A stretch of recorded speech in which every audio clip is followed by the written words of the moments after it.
All right, so here it is. Kaneki finally got nerfed. It's kind of sad because I really didn't think he needed it, but the changes they made to him weren't too crazy, but they're definitely interesting, right? So breaking a pallet removes one leap token. So if you haven't performed any Kagane leaps at all, you haven't used any leaps at all, and you break a pallet, it'll remove a token.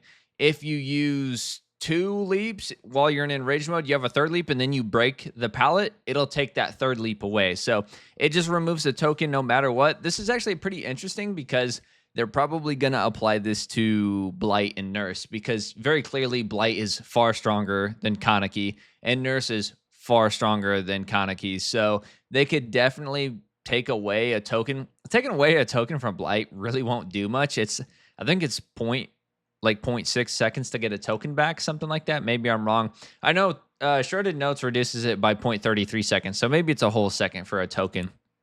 Not a big deal for Blight, obviously. Nurse, I think it takes like 6 seconds per blink, so that could be devastating for Nurse, honestly.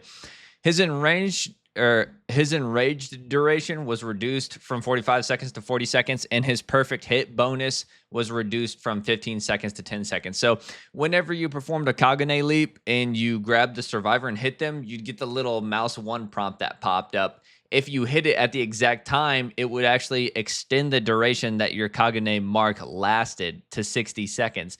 Well, now the duration base has been reduced by 5, and the perfect hit has been reduced by 5. So now it'll be 50 seconds instead of 60. And if you miss time the new one, it'll be 45 seconds in total. Keep in mind, the counter doesn't start going down until they mend the deep wound. So, it's not just starting immediately, right? His auto aim was heavily reduced. You can see this on screen. It's not really too bad, honestly. I do kind of like it. I'm a little concerned about the controller players because that's why it was so easy to begin with. I'm on PC. I have no problem aiming at all whatsoever, and I play a very mechanical killer who requires precise aiming. So I don't think this is a problem. I don't know. I'd be curious to see what happens once it hits consoles and how console players feel about it, because I know console is just using controllers can be a nightmare in Dead by Daylight. Dead by Daylight's not really optimized for controllers, in my opinion, right?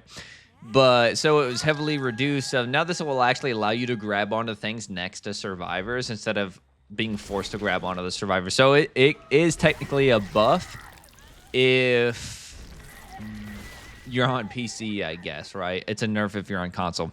Collision detection added to grabs.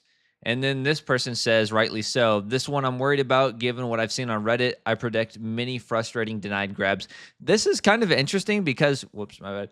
This is kind of interesting because I've had a lot of grabs canceled. If you grab, before he got this nerf, if you grabbed anybody and there was anything in the way at all, and it didn't register it as, like, say, if you hit over a pallet and they're not injured, it'll force them to attack. But if it's not a pallet and you're just like trying to get to them to close the distance and there's anything in the way at all, it would cancel your grab. It would still mark them, but it would cancel your grab. And now I guess they made that even stronger. So now it's going to be even worse when it comes to bumping into things. And then his leap target range reduced by 2 meters from 16 to 14. And then, which I think is actually really crazy, like it does feel really bad playing it just because it's like, man, maybe it's probably just because I got the muscle memory down, but I'll be looking for my targets and I'll go to click nothing, and then it'll finally hit, and yeah, and then they nerfed his add-on on top of that too, so it's a net nerf all the way around. So 16 to 14 and then 2 to 1. So even with that add-on increasing it by 1 meter, it's still way worse than the current live version is without the add-on. So that's probably the worst nerf, honestly. It's pretty devastating because I think you could reduce the range at which he could grab survivors for sure, but his range for being able to grab onto objects should not have been reduced at all, in my opinion.